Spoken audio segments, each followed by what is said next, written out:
some updates about a big story. Now, violence erupted over the cartoons depicting Prophet Muhammad in France. A teacher was beheaded because of the same. The Muslim nations came in unison to ban French products as well.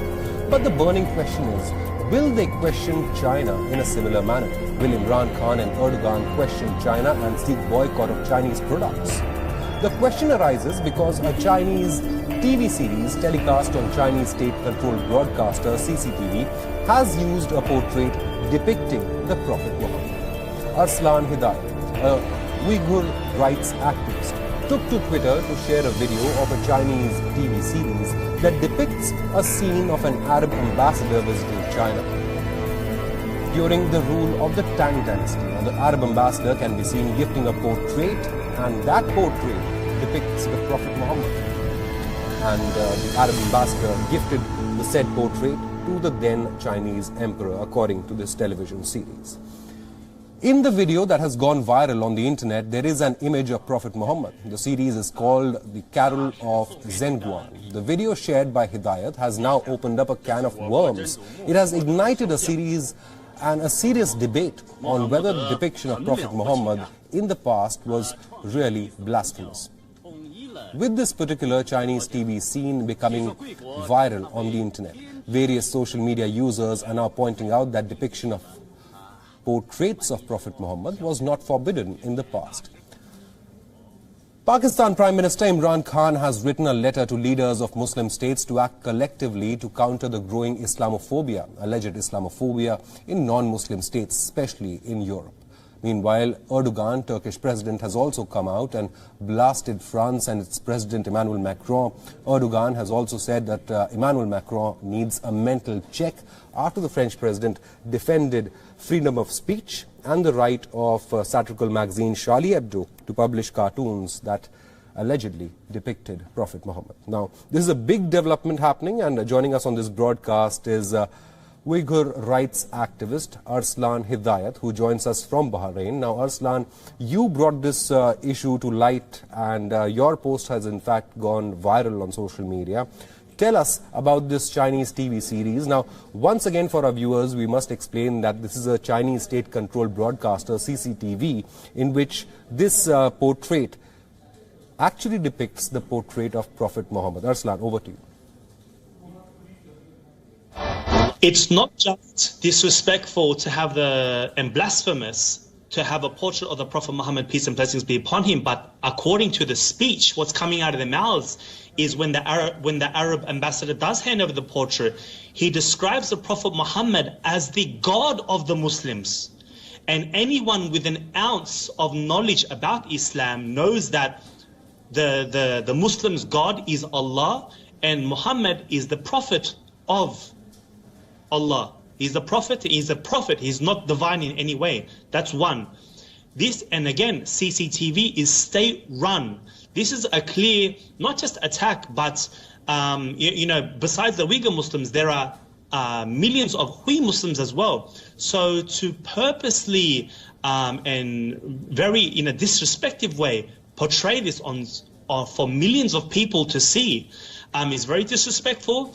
And what I've been campaigning for is, if the criteria to boycott a nation's products is Islamophobia and disrespect against the Prophet Muhammad, peace and blessings be upon him, then why are we not boycotting Chinese goods? But beyond that, what's worse, and I will say this to my Muslim brothers and sisters, what's worse is China is, according to Chinese media, Chinese sources, up to 8 million in these camps, proudly boasting that they have re-educated 1.3 million Uyghurs per year for the past 6 years, when Uyghurs only make up, according to Chinese sources, 11 to 12 million.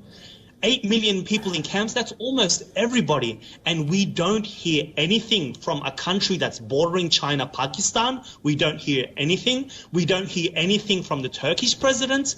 This is very hypocritical from people that deem themselves to be the voices of the oppressed and the voice of the Muslims, the leaders of the Ummah. Very, very hypocritical. Right. We will get to the politics of it in just a minute, but let me once again point your attention towards the plight of the Uyghur Muslims as well. Now, you are saying that this latest depiction in CCTV of a portrait depicting Prophet Muhammad is highly offensive to Muslims, but China has not been known for upholding rights of minorities, isn't it? Like you mentioned, millions of Uyghurs are in so-called re-education camps in Xinjiang region across China, and United Nations also accepts that more than 1 million Uyghurs are in such detention camps. We haven't heard any outrage about Uyghurs and their plight from the so-called friends of China as well. Exactly. Right now, what's happening to the Uyghurs is a genocide. Canada have labeled this a genocide. The UN knows that anywhere between 3 to 4 million Muslims, according to their sources, Uyghurs, are in these concentration camps where they are subjected to rape, torture, death, organ harvesting, told to renounce their religion, told to renounce that and to say, and they are forced to say that their Allah, your Allah, is Xi Jinping, that there is no Allah. And very disrespected. There is one story. I talked to a concentration camp detainee, and she heard of a concentration camp detainee saying that she was urinated upon, and while she was urinated upon, they said, "Don't you Muslims wash yourself before you pray? Go wash yourself with this urine."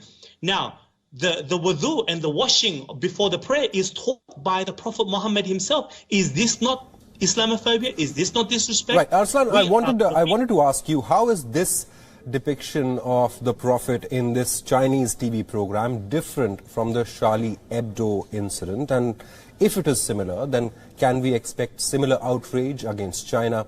Or should there be outrage against China or even France? Well, Charlie Hebdo is not state-run. As far as I know, it's not state-run. It's a private publishing news magazine, whatever. But this is coming straight from state television. As you all know, if anything China is a place where any sort of entertainment, any sort of stage, theater, acting, drama has to go through the Chinese government. It means Chinese officials approve this movie.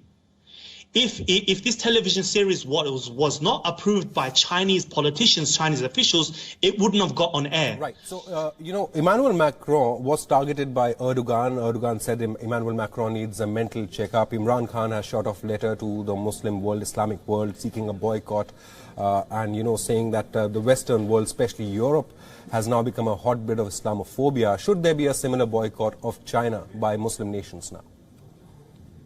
As I mentioned, if something like, when you compare Macron to Xi Jinping, Macron is nothing. So if it's that easy to boycott France, definitely calls for boycott against China. We should be technically doing more because there is no Holocaust in France. There is no banning of Islam. People can still pray, have their bead, have their hijab, say Allahu Akbar, protest on the streets. Whereas there is social media, you can do everything in the whole world. French Muslims have so many rights.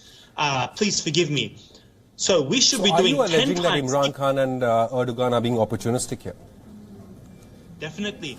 If you want to be a popular, Muslim leader, you just got to say, hey, Israel, hey, France, hey, Islamophobia. I mean, it's very easy. What is France? Boycotting French goods? I mean, if I ask any Muslim off the top of your head right now, name me 5 French brands.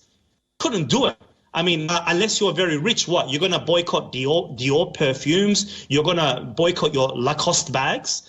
I mean, this is nothing. This is very hypocritical, and people should really, really think about the plight of the Muslims compared to what's happening in France. What's happening in France is very, very bad. If you're going to boycott Chinese goods. Arslan Hidayat, thank you so much for joining us and bringing light to this issue that has certainly angered Muslims on social media.